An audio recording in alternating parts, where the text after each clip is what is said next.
And so obviously when the lifeboat went, you were one of the first. You went in which lifeboat? Which lifeboat number was it? Number 14. Which was from the port side, and who was in charge of the lifeboat? 5th Officer Lowe, and it was very overcrowded. It was overcrowded.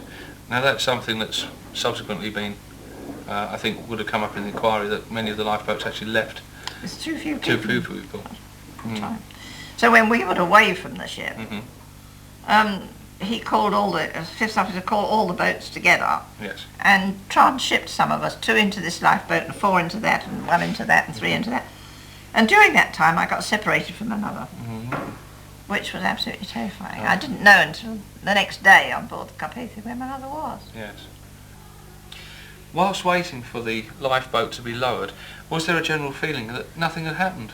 Oh no, I wouldn't say that. I think everybody must know something that's happened, of course, if they're seeing lifeboats being lowered. But there wasn't any great evidence of panic at that stage. It was after the boats had gone that we could hear people panicking and rushing about on the decks looking for a lifeboat that wasn't there. There's the great story that the band kept playing, and various people were praying and things were occurring on board. I'm sure that's right. Yes. What lasting memory do you have? Did you actually watch the Titanic sink? I did, yes. And what can you describe the scene? I know it was pitch black. I couldn't possibly describe it. It was all brilliantly lit in a pitch black night, but it was so horrible, and it's something that stayed with me all my life, and something that I can't bear to see pictures of even now. You can't describe it, no one can describe the horror of seeing that enormous ship with all her lights alight. And she gradually sank down by the forward part of the ship, and then she broke in half, and the stern went down after. It was too dreadful. It was something that has haunted me all my life.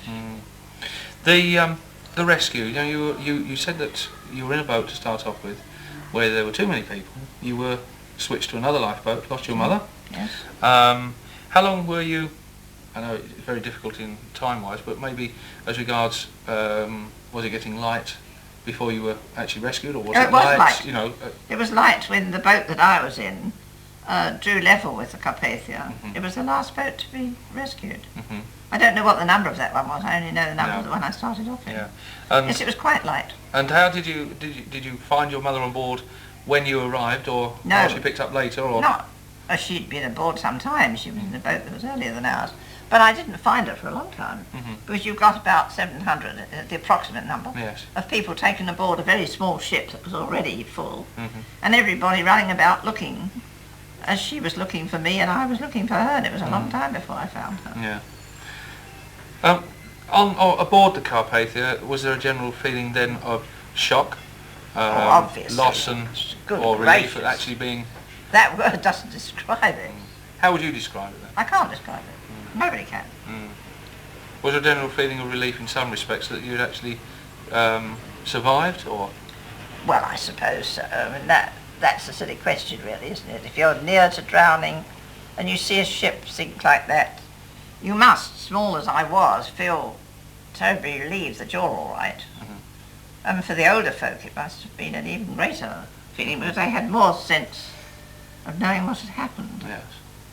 I can only tell you that from the time I was wakened in the cabin until I was on board the Carpathia the next day, I never went to sleep. A lot of children did, but I didn't. I watched the whole thing, which was absolutely horrifying.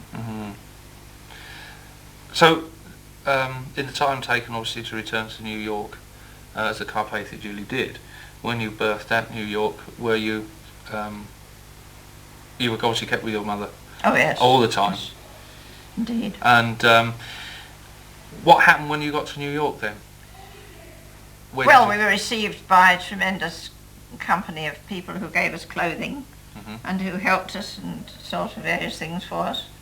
I always remember the first thing my mother said. She said, "How soon can I go home?" She didn't attempt to go on to Canada. There wasn't any point in it. And we came back to England quite soon after in a ship called the Celtic. Everybody was very kind, as kind as they could be.